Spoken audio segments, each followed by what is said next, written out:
Oriente Médio em Revista. Um panorama do noticiário sobre o que acontece nos países da região. Apresentação de Júlia Caldas e André Lobão. Comentários de Bruno Lima Rocha. Ao vivo, no canal do jornal O Coletivo no YouTube.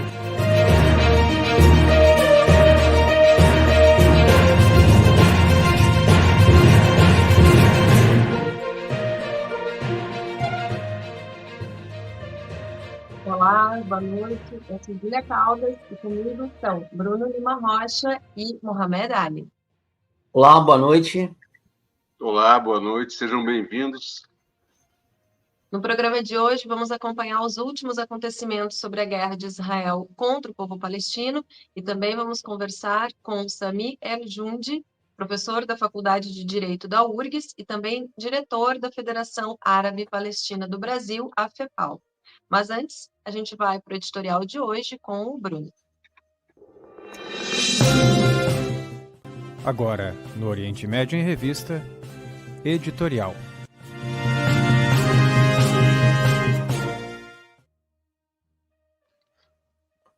Pessoal, parece que tem uma situação fática acontecendo entre o Estado sionista e os territórios ocupados da região.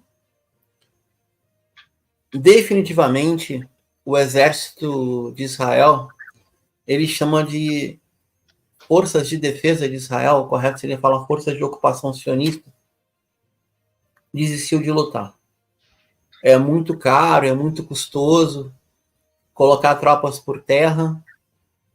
No casa por casa em Gaza, eles ainda não conseguem dominar os territórios, eles entram, saem. O pessoal volta dos túneis, retoma os edifícios, não se rende. No Líbano é pior. Eles bombardeiam mesquitas, bombardeiam escolas, bombardeiam hospitais, destroem bairros inteiros, destroem vilas que tem maioria drusa, que tem maioria cristã, seja maronita, melquita, antioquina, destrói aldeamento sunita, que em tese uma parte do sunismo estaria com o movimento do futuro, que seria aspas da direita libanesa, e o apoio à resistência ao Hezbollah no Líbano nunca baixa de 85%. Cresceu. Então, o que lhes resta fazer? Eles entram por terra, os soldados fogem da luta. Eles colocam tanques de guerra, os tanques são explodidos. Eles mandam drones, os drones são abatidos.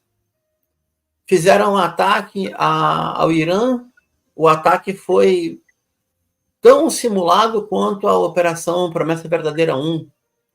Foi aquela resposta diplomática que o Irã deu, avisando as potências ocidentais e botando o transcoder do GPS, ou seja, sinalizando a rota por onde ia passar. O segundo ataque foi de verdade. E agora?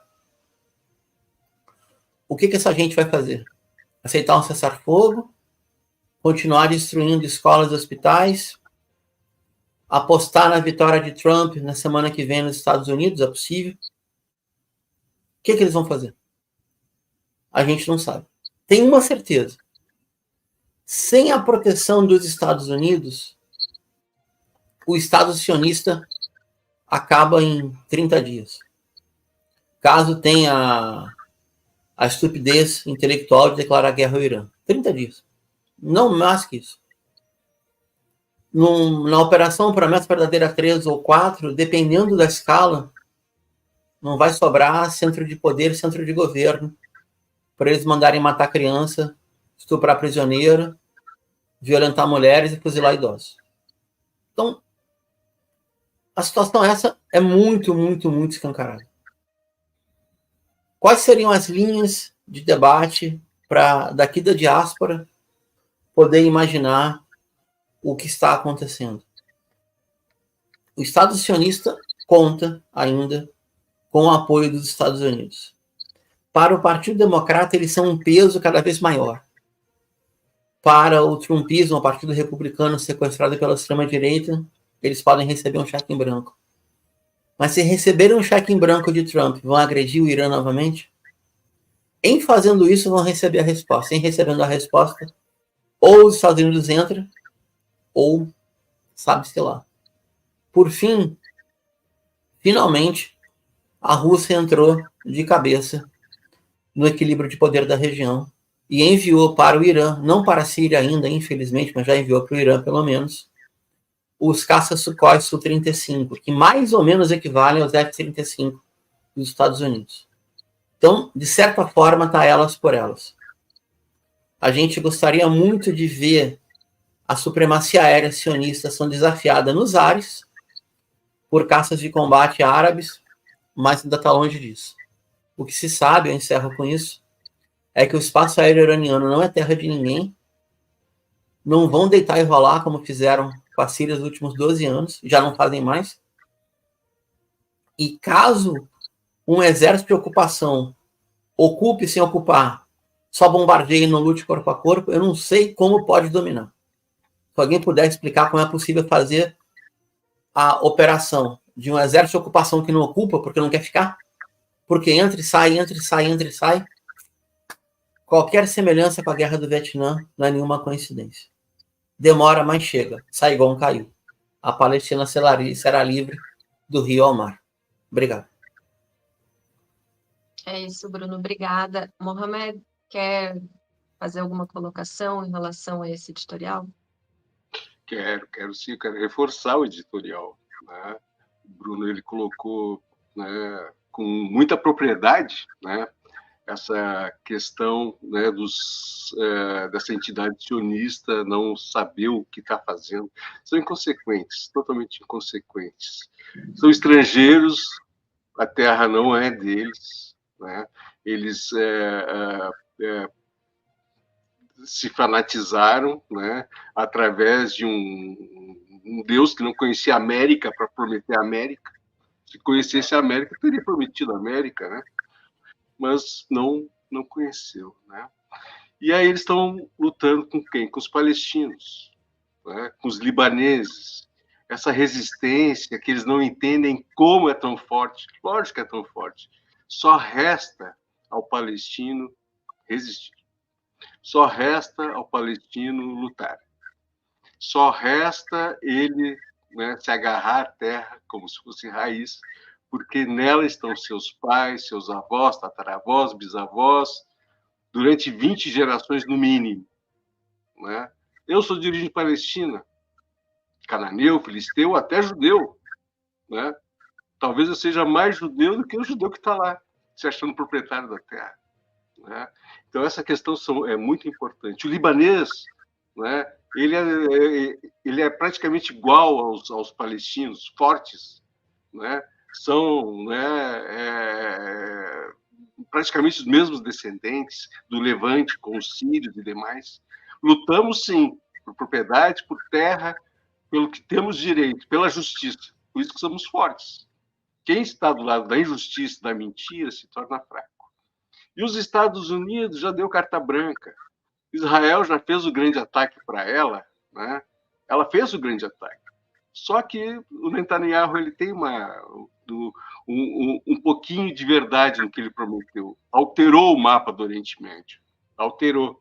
Sabemos quem é forte, quem é fraco, quem mente, quem genocida, quem é bandido, quem é canalha, quem não tem respeito pelos direitos humanos, né? Quem gabarita, né, todas as atrocidades, né, os crimes de guerra, gabaritou, continua praticando isso. Então, Bruno, teu editorial está perfeito. É exatamente isso. Eles não sabem o que fazem porque eles não têm amor a essa terra. Não têm amor a essa terra, não tem raiz nessa terra, não tem nada nessa terra, né? A Palestina será livre. Custe o que custar para os Estados Unidos, custe o que custar para Israel, para essa entidade sionista, né? Eu fico por aqui. Obrigado. Júlia, antes de chamar o nosso convidado, só lembrar, pessoal, vamos dar aquela força para o canal, a gente chamar aqui os comentários, agradecer os novos inscritos. Inscrevam-se no canal, fortaleçam os canais parceiros, a Voz Trabalhadora, o GGN, o Coletivo. Aqui bem acima, para quem está olhando para a tela, acima do Mohamed, aqui está o QR Code do Pix. E também o Pix é simples, a Sindasp, sndaspi@gmail.com. Eu estou falando e lendo, soletrando, porque muita gente acompanha o YouTube como se fosse rádio, coloca para escutar e vai fazer outra atividade. Quem é do rádio sabe como é legal fazer isso. Então, compartilhem conosco, fiquem conosco até o final do programa e ao longo das próximas semanas. Devolvo para a Júlia, vamos para a entrevista. É isso, obrigada, Bruno. Lembrando também de enviarem perguntas, comentários, a gente vai lendo o chat ao longo do programa. Podem também dizer de onde vocês nos acompanham e entrem em contato com a gente, além, claro, de curtir o vídeo no canal em que vocês estão assistindo. E agora, então, chamamos o nosso convidado de hoje, Sami El Jundi, que é mestre em Medicina Forense, professor da Faculdade de Direito da URGS, é também ex-perito do Alto Comissariado das Nações Unidas para os Direitos Humanos e também diretor da FEPAL, a Federação Árabe-Palestina do Brasil. Então, seja bem-vindo, Sami, muito obrigada por estar com a gente hoje. Boa noite, Júlia, Bruno, Muhammad, salamu alaikum, que a paz esteja com vocês. Como gostaríamos que estivesse com os nossos irmãos na Palestina e no Líbano. É uma satisfação, agradeço o convite, estou à disposição de vocês e dos nossos internautas, né? O Bruno lembrou bem do rádio, como é bom a gente poder ouvir sem precisar ficar com os olhos presos na tela. Então, acho que essa é uma grande oportunidade que a internet nos dá de chegar nas pessoas de diversas formas. Maravilha.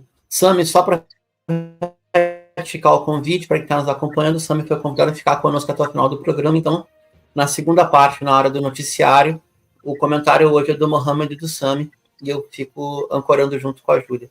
Vamos para a entrevista? Pode começar, Júlia? É isso, Bruno. E também os comentários e perguntas para o Sami podem ser enviadas ao longo do programa pelo chat, que a gente vai lendo aqui. Então, Sami, para abrir essa entrevista, a gente queria começar ouvindo o teu depoimento sobre as tuas raízes e da tua família, né, das tuas origens palestinas, das tuas memórias e dessa construção de identidade como descendente de palestinos, se puder compartilhar um pouquinho aqui para a gente. Bem, Júlia, meu pai é um refugiado da Nakba, dos primeiros refugiados. A aldeia dele, uma aldeia que foi uma das primeiras varridas do mapa, ainda em 1947, casualmente o ataque à aldeia dele, chamada Almansi, se dá nas datas que correspondem ao meu aniversário de nascimento, que é algo que sempre me emociona muito. Quando eles são deslocados, então, para outra região da Palestina, para a região de Jenin, onde a família permanece até a Guerra de 56. E a partir daí ele vai para a Jordânia, a família toda vai para a Jordânia, praticamente toda a minha família palestina está já na Jordânia desde os anos 50, são dos primeiros fundadores do campo de refugiados de Zarqa, que hoje é uma grande cidade nos arredores de Amman. E mais tarde, então, o pai aproveita um programa de imigração das Nações Unidas, da Agência de Refugiados, para quem queria imigrar para as Américas. Algumas pessoas foram para os Estados Unidos, ele acabou escolhendo vir para o Brasil. Onde, como todo árabe que veio para cá, começou no comércio, né? Também uma característica de quem não tinha muitas opções, a não ser essa, que é uma opção relativamente familiar, né? Foi para o comércio, foi mascatear, inicialmente vendendo na rua, depois vendendo de porta em porta, até que ele se estabeleceu em Santa Catarina, em Joaçaba, onde conheceu minha mãe e onde eu nasci. Tá? No ano seguinte, ele recebeu um convite de outros palestinos que ele tinha conhecido nessa jornada, de que, olha, tem uma oportunidade boa na fronteira, a fronteira é uma possibilidade de crescimento, e quando eu tinha 1 ano de idade, eles se mudaram para a fronteira com o Uruguai, lá no extremo sul do Brasil, no Chuí, onde permaneceram, onde eu fiquei até os 16 anos, até a época de cursar a faculdade, e meus pais ficaram até recentemente, quando vieram morar aqui comigo na cidade de Taquara, no Rio Grande do Sul. Então, com 16 anos, eu saí do Chuí, e aí foi a faculdade, mais mais 15 anos vivendo em Porto Alegre, depois eu me estabeleci nesta cidade onde eu estou desde 1900 e desde 2000, ano redondo 2000. Minha mãe, obviamente, é brasileira, de origem italiana, bem italiana, tem um lado bem gringo, o outro lado bem árabe, eu diria que a família é 100% árabe, porque quando nós começamos a puxar as raízes italianas, elas também, de alguma maneira, né, terminam na região do Levante, de alguma forma. Né? Mas eu só fui ter contato maior, até talvez pelo isolamento, talvez, digamos, por essa tensão existente entre a cultura de um imigrante, de um refugiado que buscava se inserir, ser aceito na comunidade. Meu pai sempre foi uma pessoa que se esforçou muito em fazer parte da comunidade onde vivia e se inseriu nela de diversas maneiras. A tensão entre isso e de um muçulmano casado com uma católica e com a cultura local, a Palestina sempre foi um quadro na parede para mim. Até 1982, quando ainda durante a invasão do Líbano, eu fui morar na Jordânia, permaneci 7 meses lá, conhecendo a família, visitando, aprendendo árabe, entrosando com a cultura, e acabei depois retornando para o Brasil em 1983, meados de 83, quando isso coincide com um projeto levado a cabo no país inteiro, que era o projeto Sanaúd, da Juventude Sanaúd.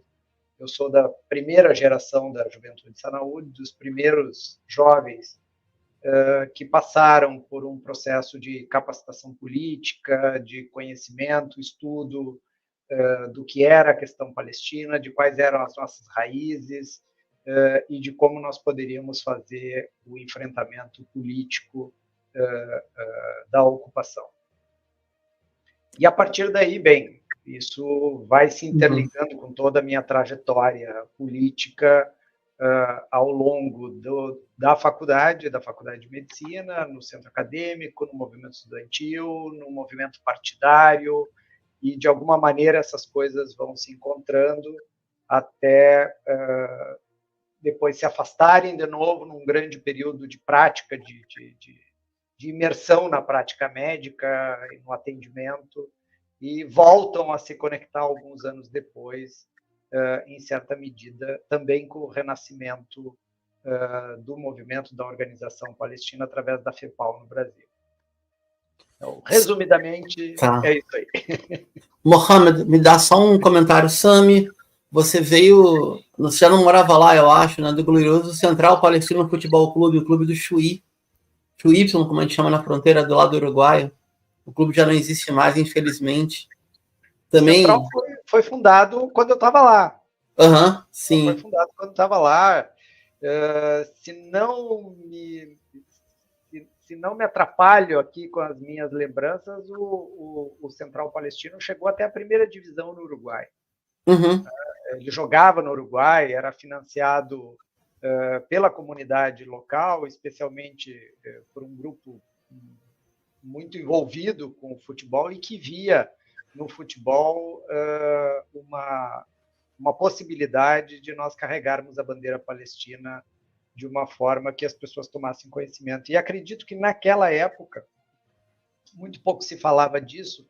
Eu não sei se o pessoal que fundou o Central Palestino conhecia a experiência do palestino no Chile. Isso eu não sei te dizer. Futebol nunca foi a minha praia. Tá bem. Então... mas Só foi dessa época, coincide, eu sou contemporâneo da fundação do Central Palestino. impressionante. Sami, 2 comentários só, já passo para o Mohamed também. Eu sou bisneto de Mascate, né? Quando o Líbano chegou, foi mascatear no interior de Minas. E os caminhos se cruzam na Sanaúda. Eu não fui da Sanaúda, eu sou um pouco depois, uma geração depois, mas eu fui do comitê da militante mais conhecida da Sanaúda, que é a Lama Maruf Hassan. Quando a Lama esteve preso, eu estava no comitê de preso político da Lama, no caso, no Rio de Janeiro. Muita coisa parecida. Passar para o Mohamed, então, que é teu Patrício, tanto gaúcho como palestino, sabe, é mais coincidência ainda. Olá, Sami, seja bem-vindo, Erlan. Tudo certo, Obrigado. querido? Shukran. Gremista Colorado, a primeira pergunta aqui no Tudo. Colorado, com certeza. Estamos juntos, com certeza. Bom, Sami, dando sequência, né? Agora, em relação ao seu trabalho em missões no exterior, como as agências internacionais intervêm na defesa dos direitos humanos e nos casos de perseguição a grupo étnico? Sua experiência em outros países nos traz quais entendimentos? Bom, Mohamed, primeiro é interessante porque esse caminho começa com o meu ingresso na atividade pericial. Né? Quando eu me formei, eu queria ser muitas coisas. Né? Eu sempre fui um apaixonado pela medicina e as pessoas me perguntavam pelo que na medicina? Por tudo. Né? Eu era um apaixonado pela medicina. E quis ser muitas coisas. A única coisa que eu nunca quis ser durante a faculdade de medicina foi perito. Era a única coisa que não passava, que não estava no cardápio de opções. Eu podia ter sido pediatra, ginecobstetra, clínico, cirurgião, qualquer coisa, menos perito. E quem me coloca no mundo da perícia também é um patrício nosso, professor Moacir Hassen Arus, né, libanês, que foi perito médico legista lá em Rio Grande, né, e nos seus após a aposentadoria da medicina legal, ele vem para o Hospital de Clínicas, onde eu o conheço como meu professor de bioética, de ética e bioética. Já na pós-graduação, eu já tinha me formado, já estava trabalhando, estava fazendo minha pós-graduação lá. E é ele que me diz, olha, abriu uma vaga para perito médico legista, quem sabe tu te inscreve, né? Olha, professor, nunca pensei nisso, nunca me ocorreu essa ideia, né? É das poucas coisas que eu nunca pensei. Aí ele bateu no meu ombro e disse, vai que tu tem perfil. Bom, ele definiu o resto da minha trajetória profissional, né? A partir dali, porque 4 anos depois eu já não estava mais clinicando e estava plenamente dedicado à perícia.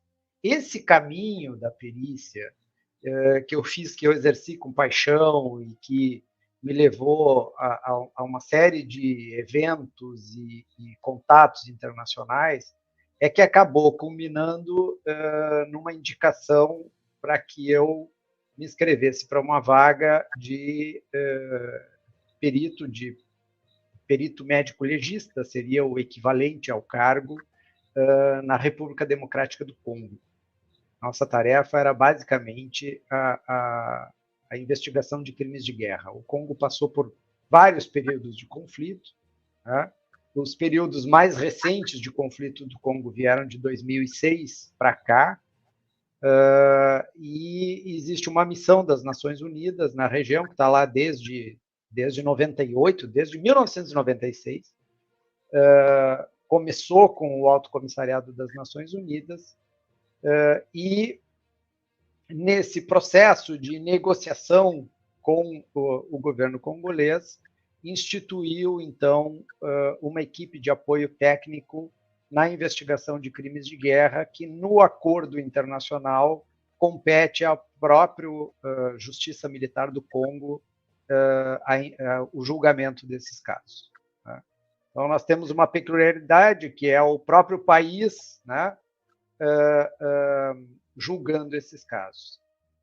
E isso soa estranho, né, porque, entre outros perpetradores de crimes de guerra, e aí nós teríamos a lista enorme, né, de massacres, todo tipo de violações de direitos humanos, do tipo pilhagem, execuções sumárias, violência sexual como crime de guerra, tudo isso que nós estamos vendo ao vivo e a cores acontecendo na Palestina. Interessantemente, foi parte do acordo internacional que o próprio governo do Congo julgasse esses casos, mas, obviamente, uma autonomia, em certa medida, envolvendo apoio, que, de certa forma, também é uma forma de supervisão internacional, já que nós funcionávamos como apoio, capacitação de recursos humanos e observadores, já que não nos reportávamos ao governo do Congo, senão do ponto de vista da produção das provas dos crimes, mas nos reportávamos a Genebra diretamente para a Assembleia de Direitos Humanos da ONU, que, por sua vez, reporta para a Assembleia Geral. Interessante, o Congo é um grande país, como toda a artificialidade política produzida pelo colonialismo, ele abarca uma diversidade que, em certa medida, ele não é capaz de absorver, né? Ou seja, como entidade política, é incapaz de absorver a diversidade étnica, histórica, cultural e os próprios conflitos existentes entre os diferentes grupos. E uma parte do conflito que nos competia investigar envolve essa certa imposição de um modelo político que não necessariamente dialoga com a realidade local, né? A ideia de democracia e até mesmo a ideia de direitos humanos, cuja hipocrisia nós estamos vendo hoje na Palestina, eu vivenciei um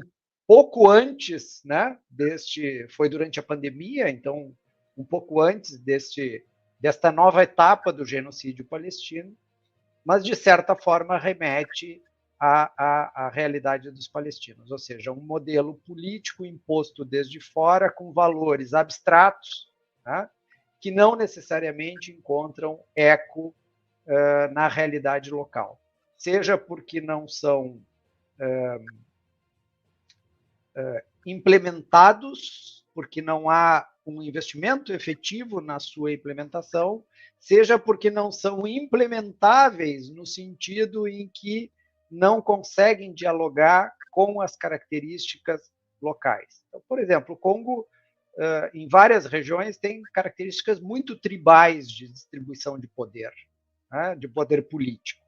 E essa distribuição de poder político, ela envolve também distribuição de poder econômico e uma série de regras sociais, entre elas, um exemplo, né, a poligamia, né, que muitos atribuem aos muçulmanos a poligamia, né, o Ocidente cristão gosta de apontar o dedo para o machismo, dito machismo da poligamia islâmica, mas a poligamia é comum, extremamente comum na África.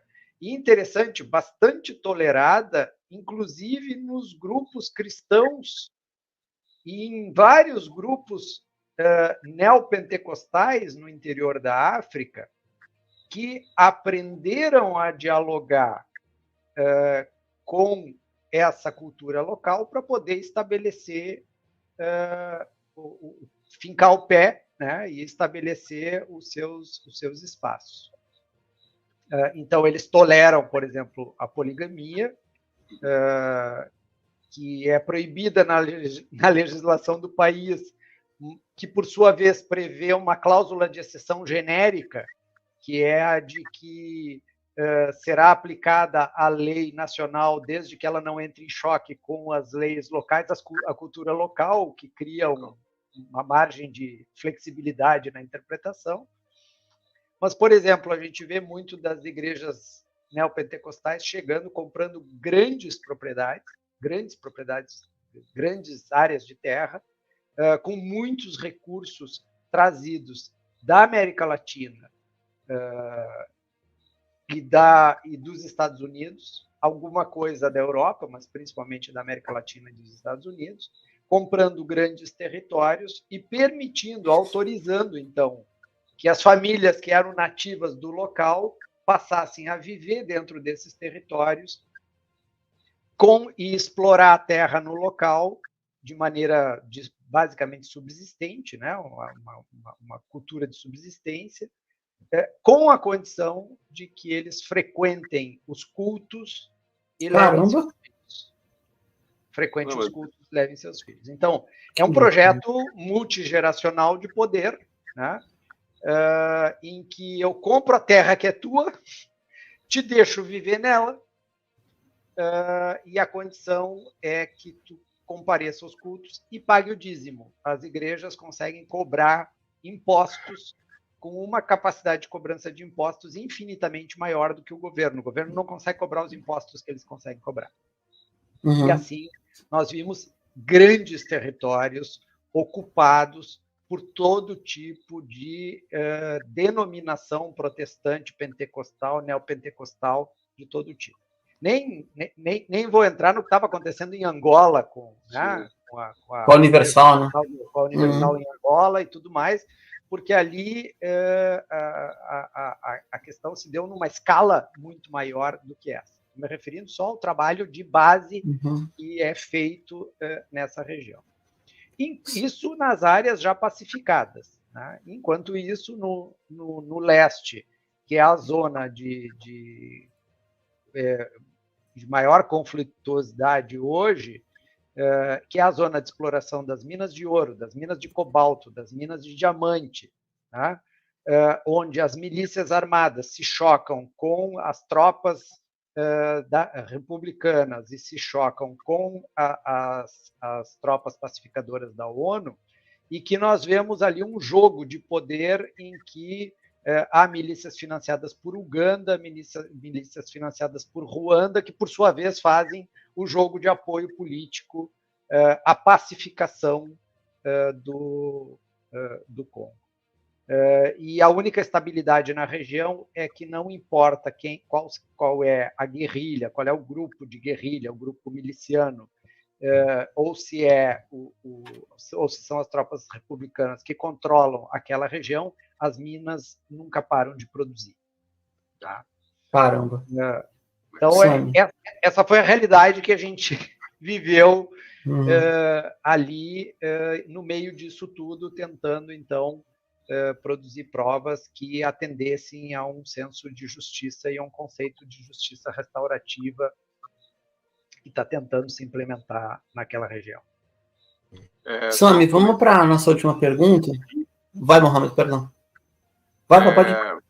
Sim, são várias formas de colonizar, né? Várias formas de tomar as terras e várias formas de tomar o poder e o dinheiro, né? Nós conhecemos isso lá na junção da África com a Ásia e a Europa, e pobre África, né? Pobre África, tão espolhada, né?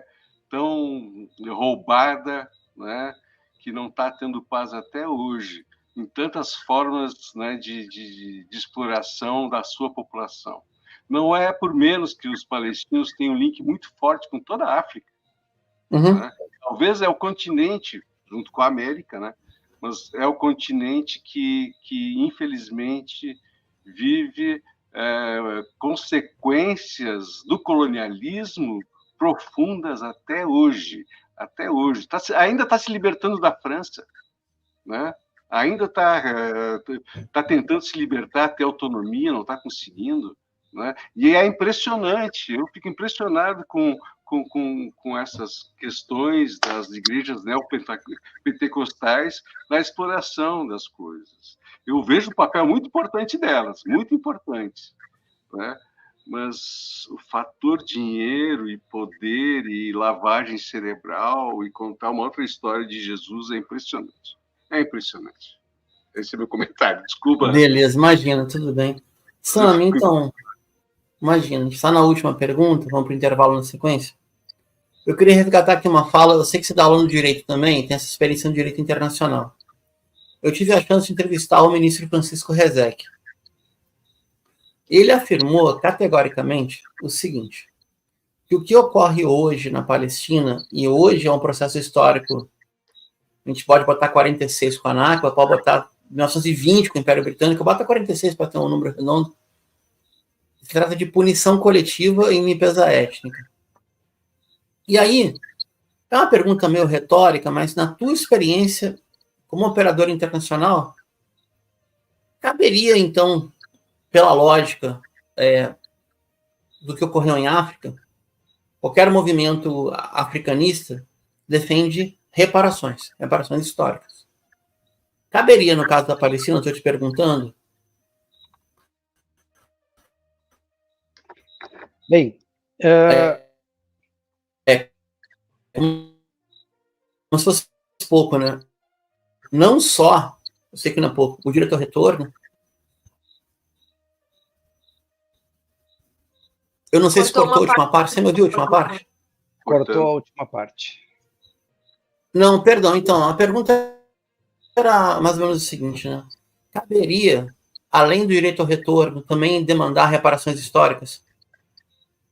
Roubo de propriedade, expulsão de terras, destruição de cultivos? Bom, nós estamos vivendo neste momento uma etapa anterior a essa, né? Eu gosto muito de pensar no day after, né?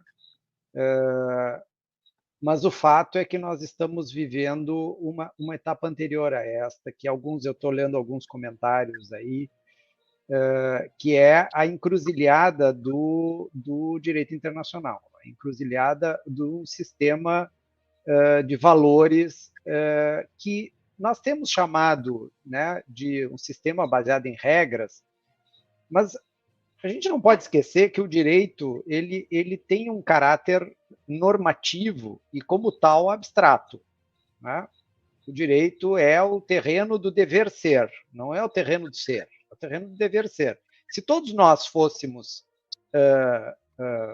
vamos colocar ingenuamente assim, bons e decentes e honestos e respeitadores dos outros, não precisaríamos de leis, tá?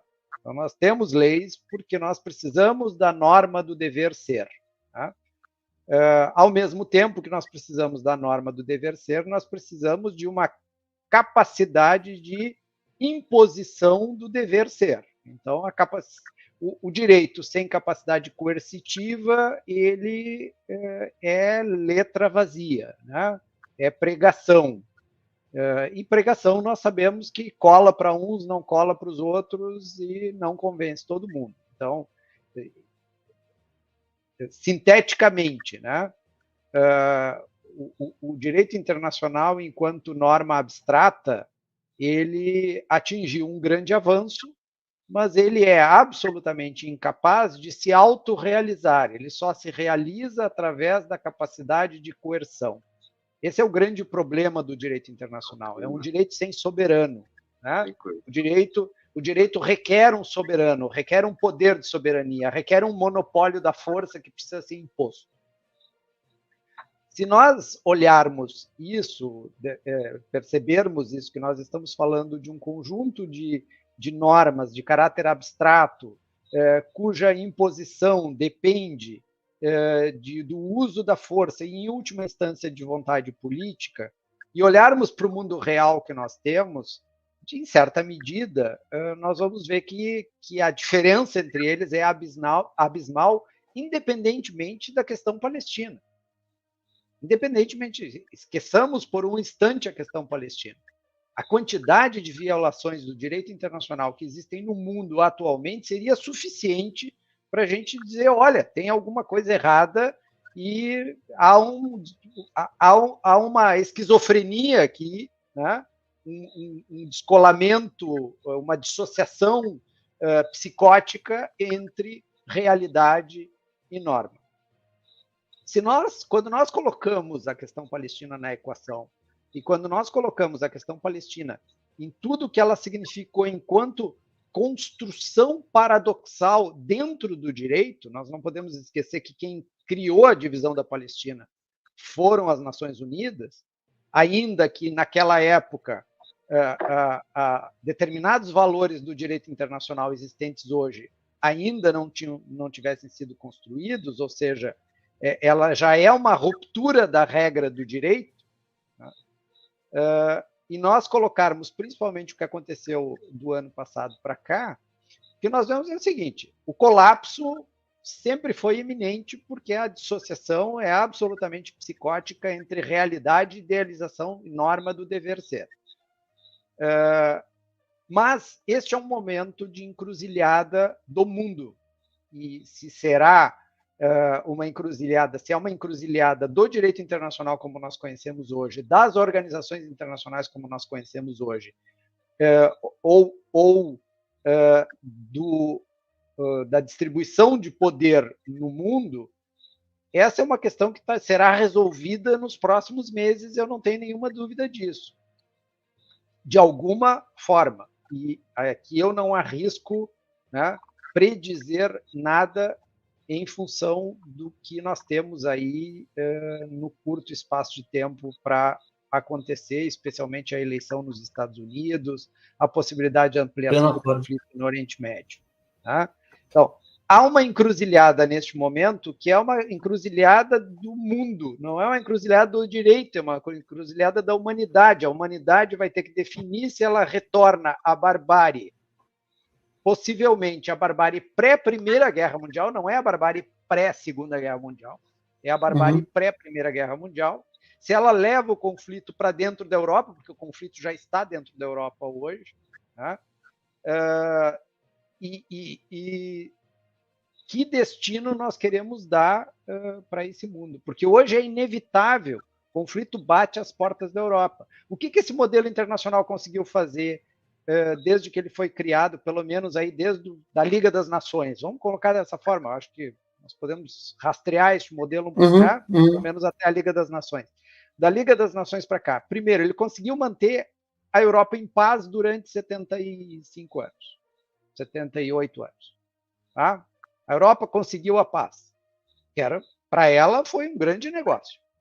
A Europa manteve um modelo de exploração colonialista a um custo menor do que o pré-Segunda Guerra Mundial em vidas humanas, ou seja, ela reformulou o seu modelo colonial, criou estados artificiais, jogou uns contra os outros e ficou observando as disputas de poder enquanto alimentava um daqui, outro dali, armas, ajuda, né? Cidadania, filhos na escola na França, enquanto os generais guerreavam para eles na África, e por aí vai. Foi um grande negócio para a Europa. E, consequentemente, foi um grande negócio para os Estados Unidos, que entram depois e se aproveitam do que estava colocado na mesa. Tá? Acabou o grande negócio. A realidade é essa, o grande negócio acabou. O dólar não baixa para nós agora, né? A economia, o fim da economia lastreada em dólares é uma realidade, não é que ela se aproxima, ela já é uma realidade, é uma questão de escala, não é uma questão de ser ou não ser, é uma questão de escala.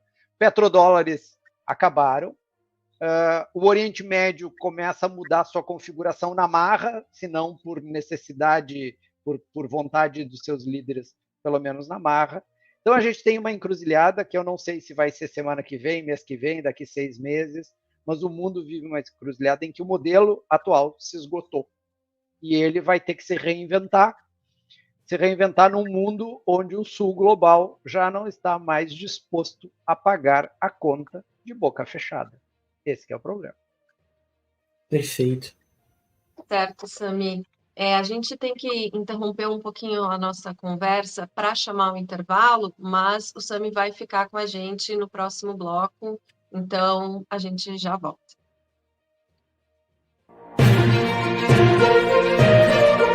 Oriente Médio em Revista. Um panorama do noticiário sobre o que acontece nos países da região. Apresentação de Júlia Caldas e André Lobão. Comentários de Bruno Lima Rocha. Ao vivo no canal do jornal O Coletivo no YouTube.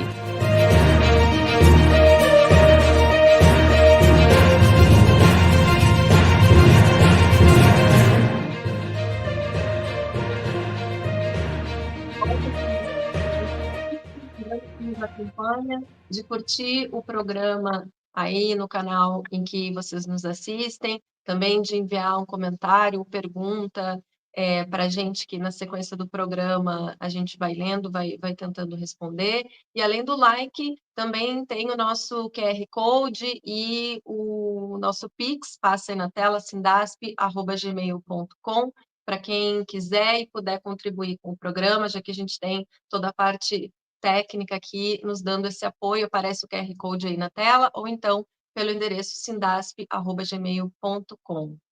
Bom, e agora dando sequência aqui no programa, a gente vai continuar com o Sami até o final como convidado e também comentando as notícias. A gente vai ler uma sequência de notícias agora e vou chamando vocês para o comentário. Então, a gente começa pela primeira, sobre o Hezbollah. A organização elegeu o Sheikh Naim Qassem como novo secretário-geral e a fonte é o Al-Mayadin. A direção da resistência libanesa anunciou nesta terça-feira, 29 de outubro, que o Conselho Shura concordou em eleger o Sheikh Naim Qassem como o novo secretário-geral, sucedendo ao líder martirizado Sayed Hassan Nasrallah. Em comunicado oficial, o grupo político e militar explicou que essa decisão responde ao compromisso com os princípios e objetivos do Hezbollah, em conformidade com o procedimento estabelecido para a eleição do secretário-geral. Sayed Hassan Nasrallah, que liderava o grupo desde 1992, foi morto no ataque aéreo israelense em Beirute no último dia 27 de setembro. Uma semana depois, o Hezbollah anunciou a morte de Hassem Safieddine, chefe do Conselho Executivo do movimento e provável sucessor de Nasrallah. Agora eu abro para os comentários de vocês. Bom, eu dei uma estudada, ele já é secretário, né? Então é quase natural que ele assuma, né, como secretário-geral do Hezbollah. E digo que o Hezbollah, né, está tacando o terror desses invasores, né? Então, parabéns ao Hezbollah, uma ótima escolha, né? Não adianta ficar matando líderes, né? Porque as pessoas, os seres originários, eles é a defesa que importa, é a resistência que importa e é tirar os invasores colonialistas das terras invadidas, né? Então, né, espero que não cometam o erro de fazer mais um assassinato, mais uma atrocidade, né, ao Naim Qassem. Naim Qassem tem 71 anos, né? É um dos fundadores do Hezbollah. Há ainda um grupo grande de líderes fundadores do movimento. Quer dizer, a política de assassinato de líderes, ela não é só ineficiente, ela é burra em todos os aspectos, né? Serve a propaganda interna do Netanyahu para manter satisfeita a trupe de seguidores e, em certa medida, uma parte da opinião pública que apoia o conflito em todas as suas frentes possíveis e apoia o genocídio na Palestina. Nós não podemos esquecer disso, né? Hoje, 60% da população israelense apoia o genocídio palestino. Então, isto não é um caso particular deste governo, né? Nós estamos falando de uma parcela significativa da população mantendo apoio ao governo. Mas o fato é que a estratégia de matar líderes, ela, além de ineficiente, ela serve mais para Hollywood do que para o campo de batalha, né? Se nós pensarmos aí que, em termos de tempo de criação do Hezbollah, nós temos pelo menos mais 2 gerações pela frente, e eles vão ter muito trabalho se continuarem nessa linha e só vão conseguir endurecer mais ainda a resistência. Obrigado, Sam. Obrigado, Mohamed. Vou seguir aqui.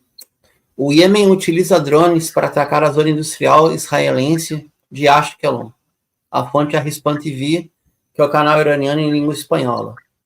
Conforme relatado pelo porta-voz do Exército do Iêmen, brigadeiro general Yahya Sari, Em comunicado oficial, a Operação Especial de Ataque com Drones teve como alvo a zona industrial israelense ao sul dos territórios palestinos ocupados de 48. O general Sari destacou que o ataque iemenita corresponde à 5ª fase das operações de apoio aos povos oprimidos e às suas respectivas organizações de resistência na Palestina e no Líbano. Aí ressalta o compromisso.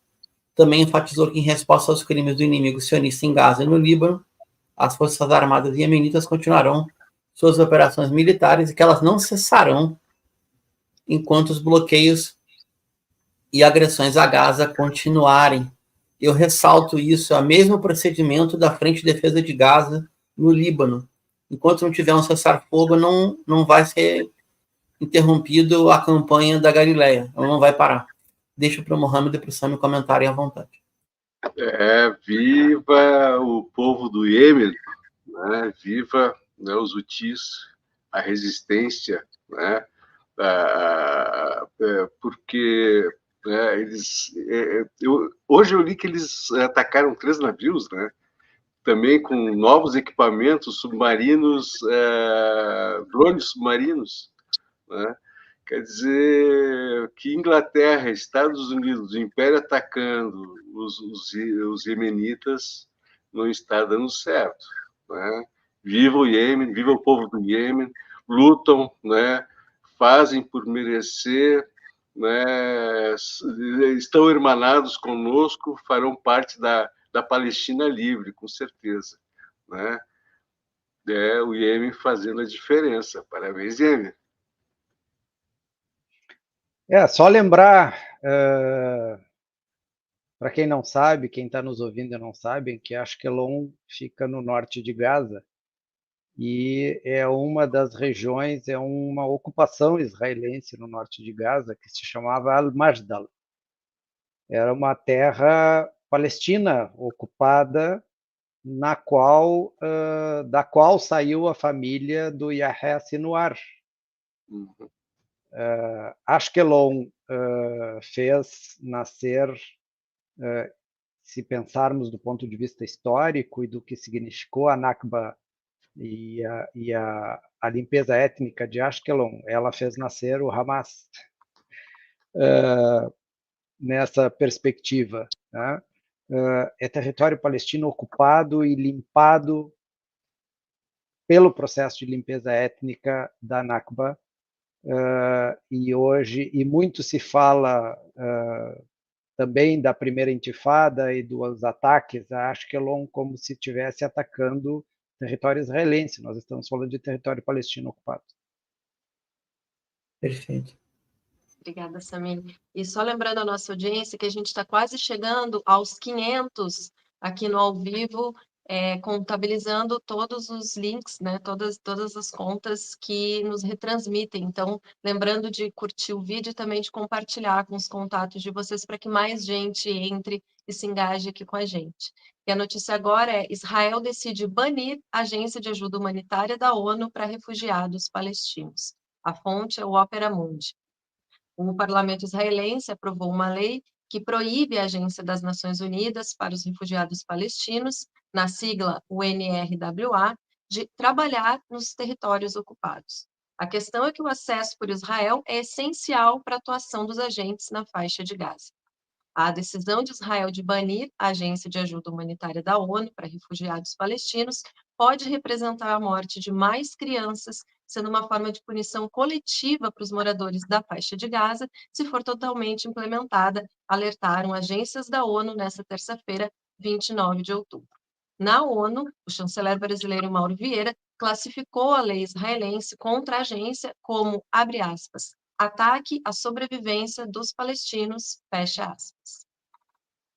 Dando sequência aqui, durante o debate aberto do Conselho de Segurança da ONU sobre a situação no Oriente Médio, que foi convocado pelo Irã após os ataques retaliatórios de Tel Aviv no sábado último, 26 de outubro, Mauro Vieira afirmou que a aprovação desse projeto de lei é uma tentativa de, aspas, desmantelar serviços essenciais para os palestinos que agravam o sofrimento de um povo já devastado. Vieira afirmou que a medida contraria o pedido da Corte Internacional de Justiça para que Israel facilite o acesso a assistência humanitária em Gaza. Deixa para o Mohamed e para o Sami comentarem, por favor. A posição do nosso chanceler, Mauro Vieira, foi correta, né? Israel, são 62 resoluções da ONU que ela não acatou, né? 62, né? Além disso, né, ela comete todos esses crimes de guerra e está nos tribunais, ela não respeita curdos, não respeita nada, né? Já rasgou, né, os direitos humanos, a Carta das Nações Unidas, ao vivo, tentando lacrar, né? Ela é um país bandido, né? Ele é, dentro da legalidade, dos direitos internacionais, ele é pária, ele está à margem de todas as leis, ele rasgou todas essas questões, e agora, né, o Guterres, persona não grata, né? A UNRWA é uma das agências mais antigas de ajuda à refeição, se não a mais antiga. Foi criada justamente para a Palestina. Ela tem 76 anos, ela nasceu depois da Nakba, né? 78 anos. Então, transformar ela como algo, acusar a UNRWA de terrorismo, ela ajudando crianças inocentes, mulheres, idosos, dando amparo aos que sofreram a primeira Nakba, né? Estão sofrendo a segunda, né? Estão indo para o norte, para o sul, para tudo que é lado, os que estão em Jenin, nos campos, né? Israel é criminoso, né? Eles usam essa punição coletiva de uma forma vil, né? De uma forma, né, que o Ocidente ele aceita, engole isso, não faz nada, não reage, né? É uma aberração dos nossos tempos. Israel é uma aberração dos nossos tempos.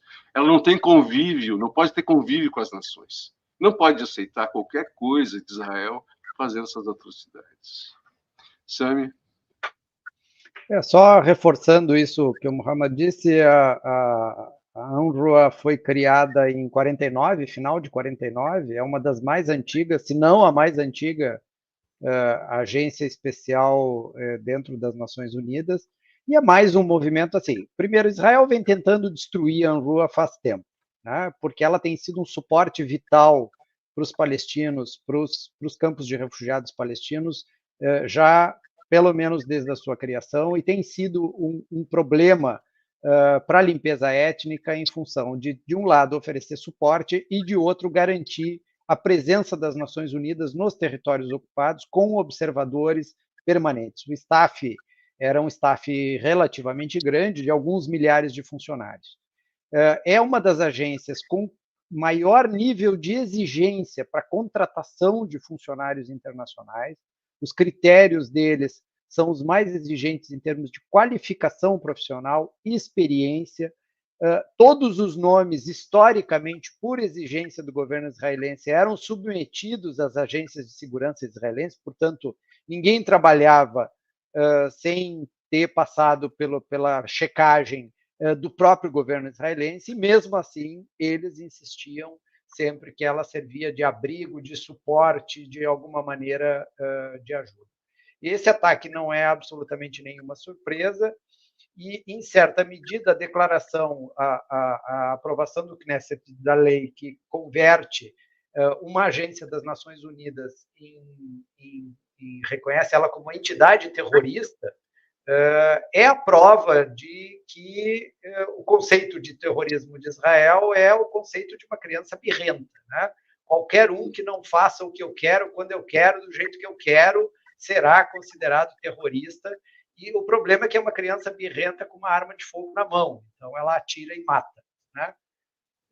Mas eu diria que esse jogo de cena de converter, de aprovar uma lei que transforma uma agência das Nações Unidas em organização terrorista, tem por trás algo que também ficou um pouco oculto nisso, que é o bloqueio do acesso de todas as organizações humanitárias a Gaza.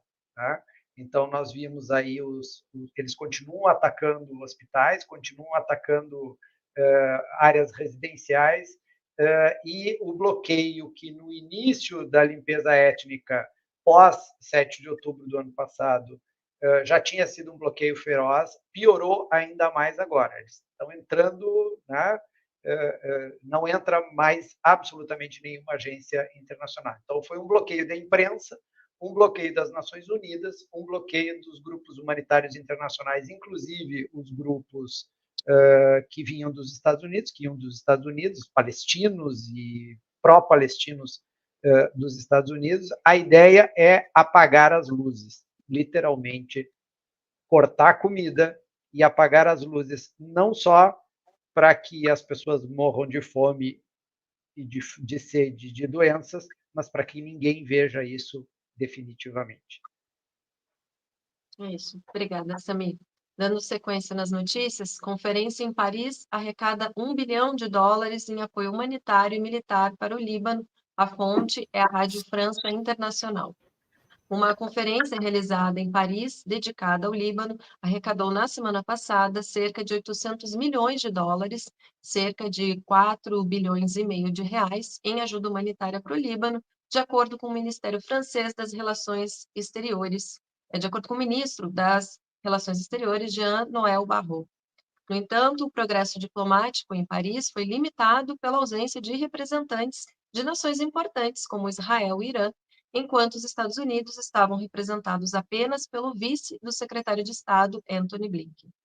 Ministros e autoridades de mais de 70 países e organizações internacionais, incluindo a União Europeia e o primeiro-ministro interino libanês, Najib Mikati, participaram da conferência. A França, sempre a França, né? A França tem laços históricos com o Líbano e abriga uma grande comunidade libanesa. Está pressionando por um cessar-fogo de 21 dias para dar uma trégua nos ataques de Israel ao povo palestino, segundo a França. Paris deseja um retorno à resolução 1701 do Conselho de Segurança da ONU, que selou o fim da última guerra entre Israel e Hezbollah em 2006. Na verdade, a RFI se equivoca. Houve também a guerra de 2009 e 2011. Israel perdeu as duas também, além de perder 2006 e 2000. Além de estipular que as únicas forças armadas na fronteira do Líbano com Israel devem ser os capacetes azuis da ONU e o exército libanês. A resolução afirma que nenhuma força estrangeira deve entrar no Líbano sem o consentimento do governo. Os participantes da conferência prometeram apoio às tropas libanesas, com Macron afirmando que Paris, aspas, contribuirá para equipar o exército libanês. Resta saber se o exército libanês quer ser equipado. Né? Mohamed, Sami, fiquem à vontade. Eu não sei se saiu uma notícia. A gente botou pela ironia da coisa, mas fiquem à vontade. É perfeito. É muito irônico mesmo. Não chega a 1 bilhão, né, para ajuda humanitária. Né? Isso... nossa, quanto foi de ajuda bélica para Israel?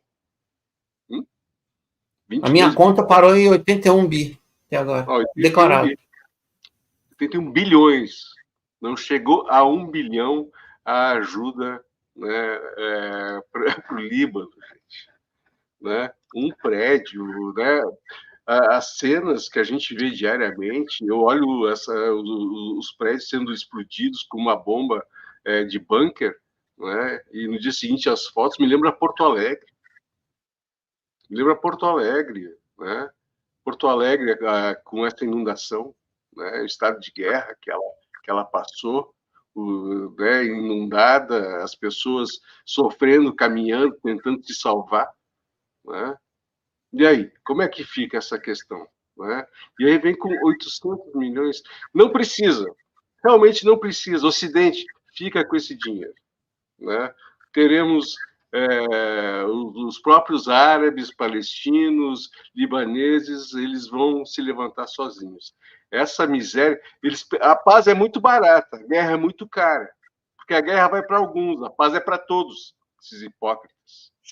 Desculpa, Samir, mas às vezes, né, a coisa... Não, seria cômico se não fosse trágico, né? É trágico, exato, A muito trágico.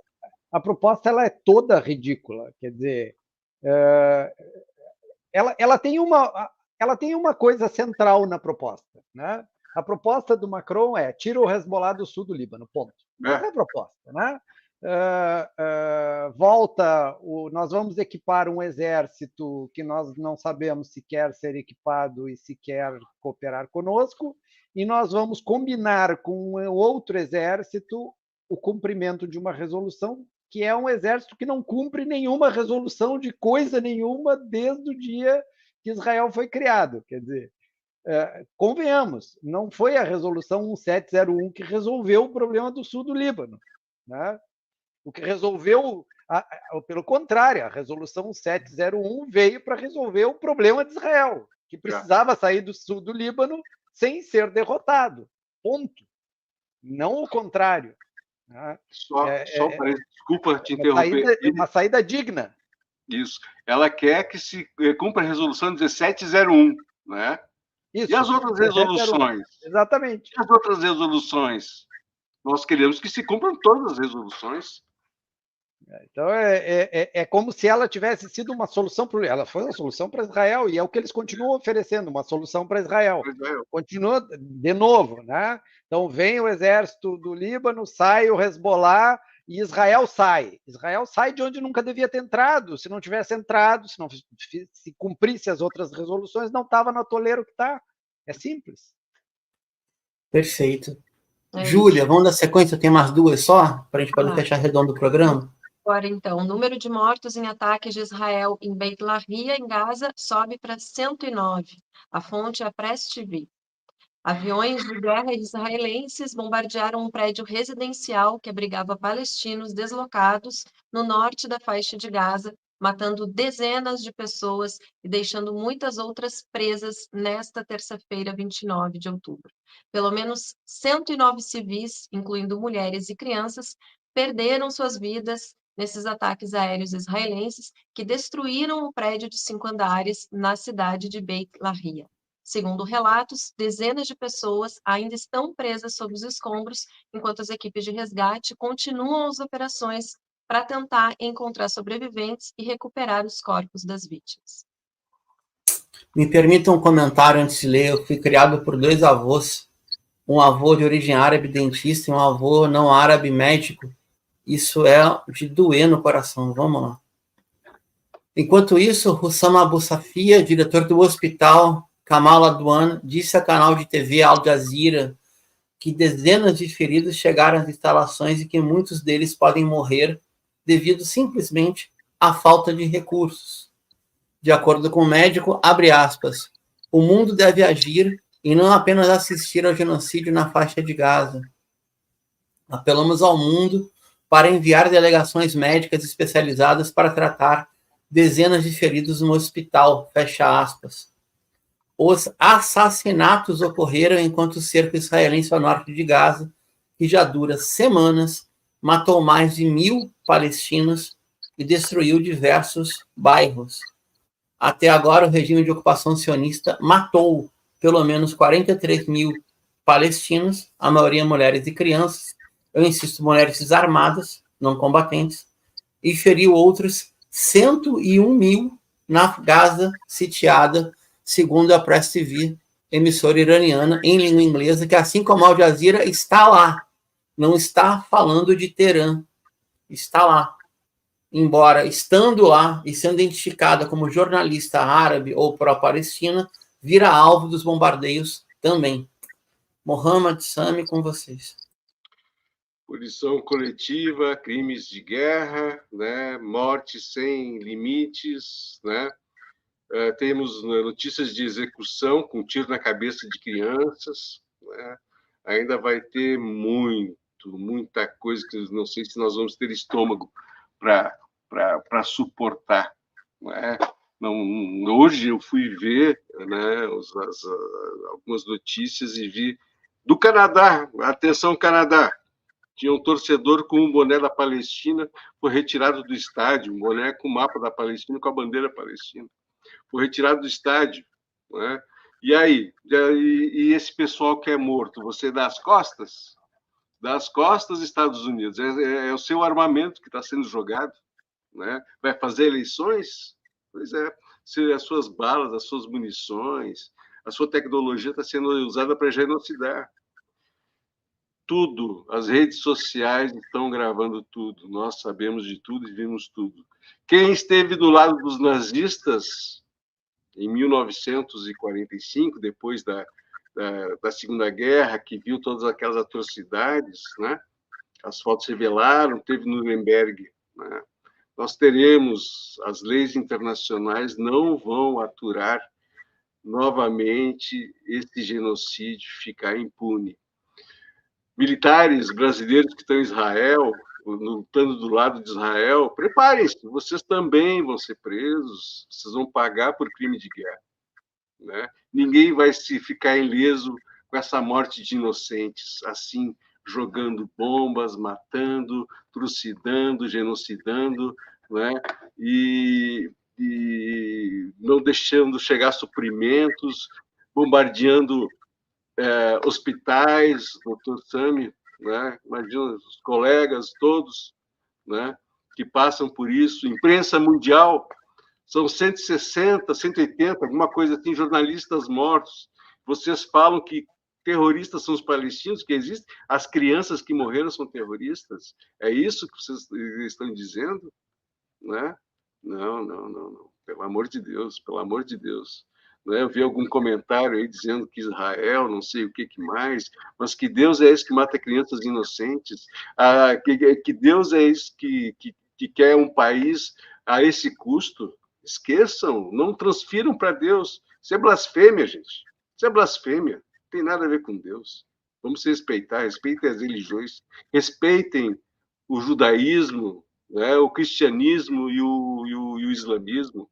Parem de falar e apoiar uma política genocida. Se tu apoia uma política genocida, desculpa, mas você morreu como ser humano. Morreu como ser humano. Né? Ontem as tropas tinham cercado o Hospital Cabal Aldoan e prendido toda a equipe, né? Toda a equipe médica toda foi presa, ficaram só dois médicos no hospital.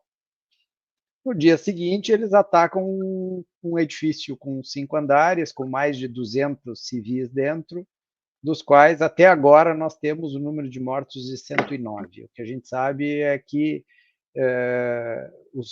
apesar do que a propaganda quis dizer no início do processo de limpeza étnica do último ano, os números são, pelo contrário, muito maiores do que os números anunciados pelo Ministério da Saúde de Gaza, que já não tem mais capacidade de contar corpos, né? Nós estamos falando de 43 mil mortos diretos, mas nós não podemos esquecer os números históricos, os números que foram calculados a partir do Vietnã, a partir da Guerra da Coreia, né? Que dá aí em torno de 10% da população deslocada em mortes diretas e mortes indiretas, que levou aquela publicação científica no Lancet, falando em 180 mil mortos, né? Então, esse é um número com o qual a gente trabalha bem, é um número aceito na comunidade científica internacional. 1 para cada 10 deslocados morre direta ou indiretamente do conflito. Então, nós não estamos falando só de 43 mil.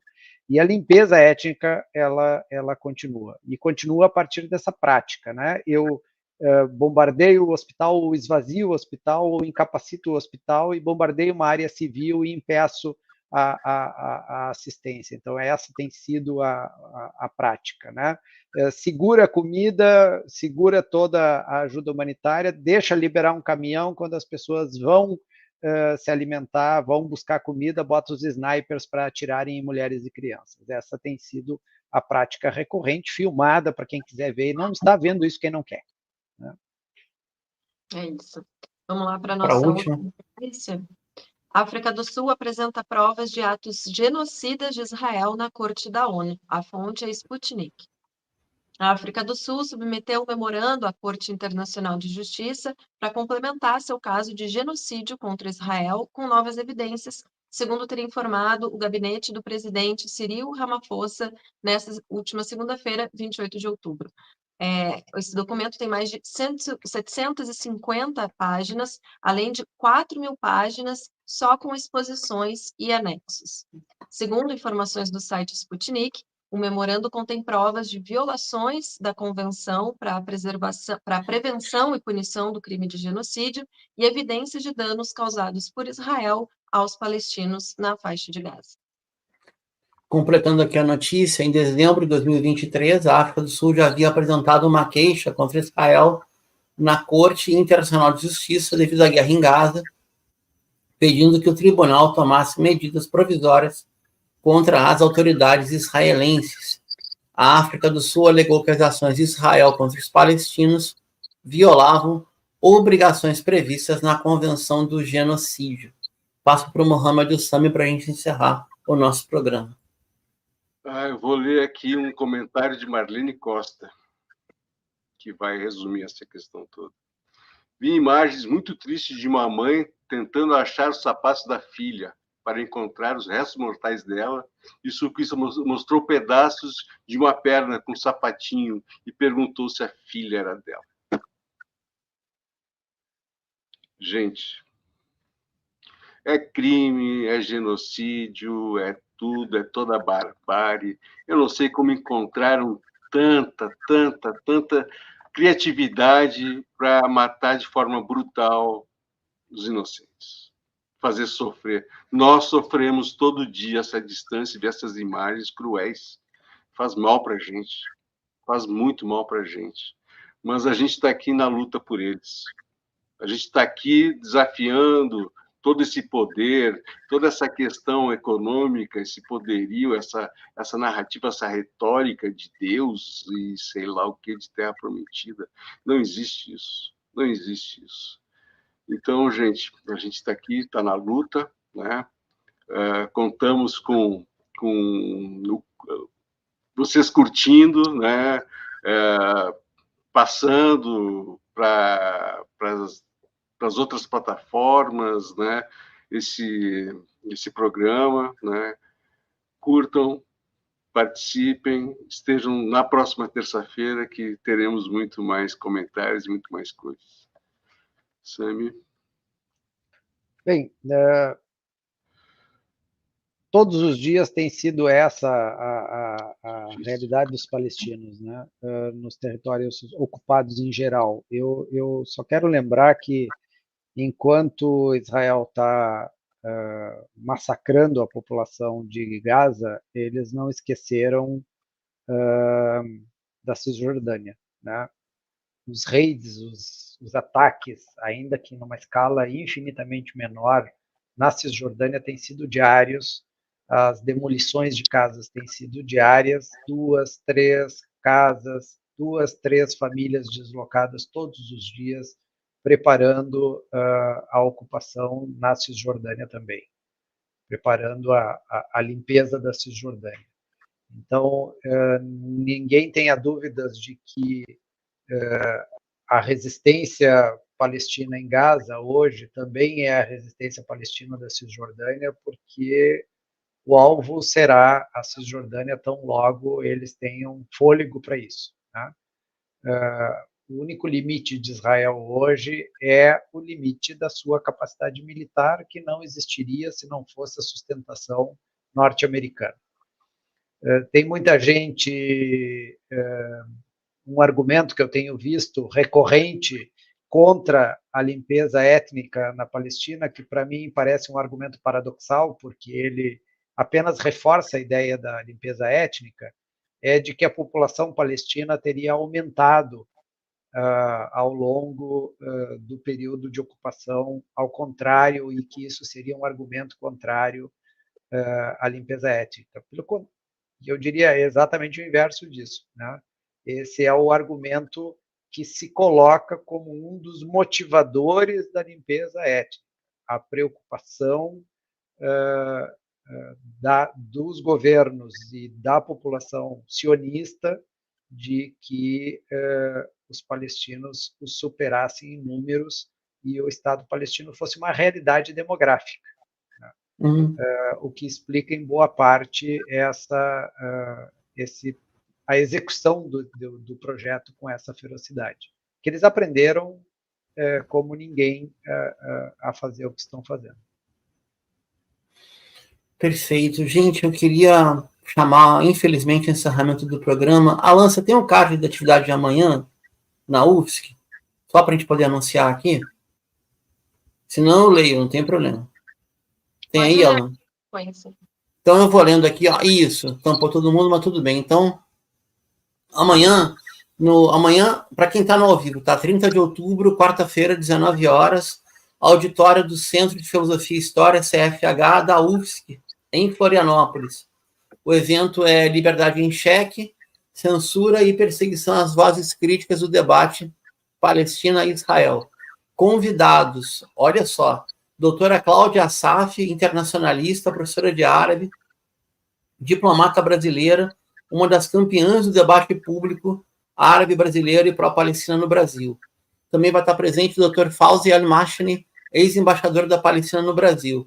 Mediação, Vanessa Salum, Thiago Guilherme, organização, Comitê Palestina Livre de Santa Catarina. Tá? Então, 30 de outubro, 19 horas, é imperdível, não é demagogia. Se eu estivesse em Florianópolis amanhã, estaria no debate com certeza. É muito, muito, muito importante. E também, gente, comentário, né? Tudo que a gente fizer tem que transmitir online. A gente sabe a importância da comunicação social superar a barreira do sionismo, superar a censura midiática. Obrigado, Alan. Pode tirar o card, por favor?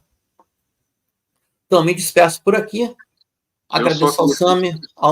Vai, Mohamed, por favor. Gente, todos os comitês do Brasil, né, todos os movimentos em prol da Palestina, em prol do Líbano, em prol das questões do Oriente Médio, né, por gentileza, nos informem, mandem e-mails, né, curtam, né, mandem esses cards que a gente vai publicar e tentar, né, promover a participação de mais pessoas, né, promover o evento de vocês. Mandem para a gente.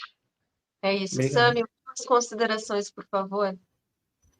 Bom, quero agradecer a vocês, agradecer aos internautas. Eu vi que foi um número expressivo aí de acompanhamentos.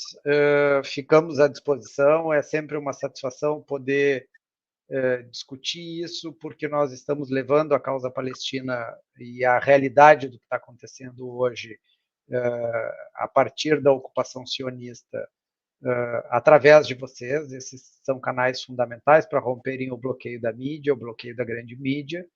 E, bom, Palestina livre a partir do Brasil é o que nós desejamos para os nossos irmãos aqui e lá. Obrigado. Obrigado. Obrigada, Sami. Essa edição do Oriente Médio em Revista fica por aqui. Esperamos vocês no nosso próximo episódio aqui no canal. Nosso programa conta com a produção técnica e jornalística de Alan Camargo, André Lobão, Bruno Lima Rocha, Christopher Dalalana, Juan Carvalho e Júlia Caldas. Contamos também com a participação de Mohamed Ali, do Comitê pela Paz na Palestina contra o Apartheid e o Genocídio. Muito obrigado, boa noite para quem está ao vivo, até a semana que vem.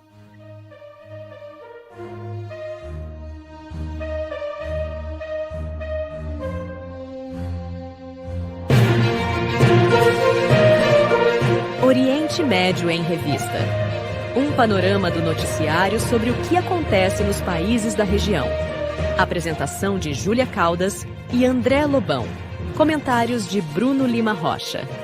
Ao vivo no canal do jornal O Coletivo no YouTube.